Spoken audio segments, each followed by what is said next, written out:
So this latest Google fine is your third, as I noted, but it's smaller and sort of less onerous than some of the other punishments. Why?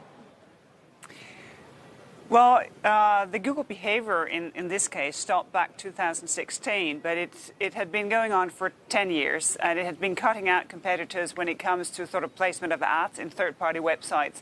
So it's quite a serious offense. With the fine and the stop of this behavior, of course, we hope that the market will open up for competitors. Is this your final Google fine? Well, as you know, we still get complaints about Google behavior in local search, in jobs, and of course we take complaints serious. Some from European companies, some from US-based companies. So that it cannot be excluded that there will be a fourth Google case, but that still remains to be seen. You know, some of the criticism when this news hit, you know, the stock barely moved. It's a drop in the bucket for companies as big and as powerful for Google, and that it's just becoming the cost of doing business for them. How do you respond to that? Well, of course, the fine is a punishment for illegal behavior. What's important is, of course, the change of behavior for the future. We do see some change when it comes to Google Shopping and the Android decision. With Android, now Google have said that they will make a choice screen available for users to be able to directly choose another browser, another search engine if that's their choice.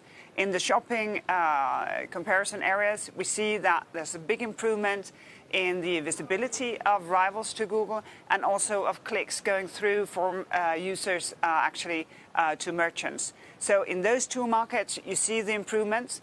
And of course, it remains to be seen if we will have sort of a full open competition.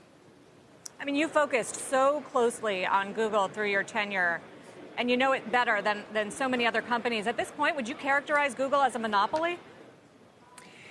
Well, in Europe, we call it a dominant position, and they are indeed dominant in European markets. They hold market shares in search in 95, 98%. So yes, they are indeed mastering this marketplace.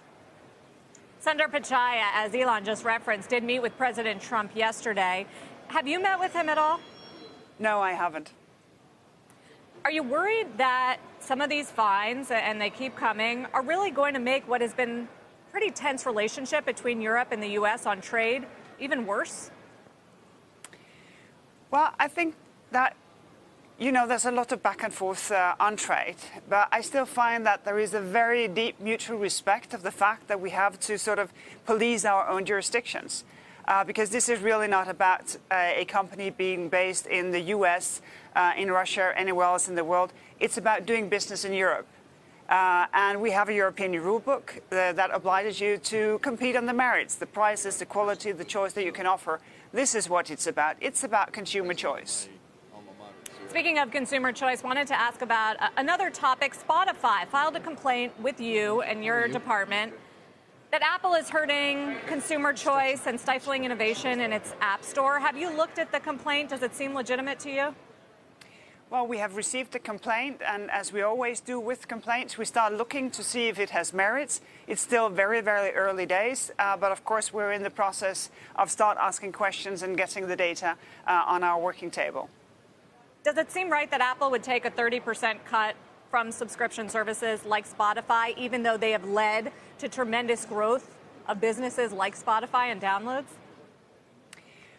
Well, the complaint is about the sort of the way that the App Store works, what you have to pay to be paying via the App Store, the communication between the services and their customers. We will assess it, of course, as we always do, to see if it merits a formal investigation.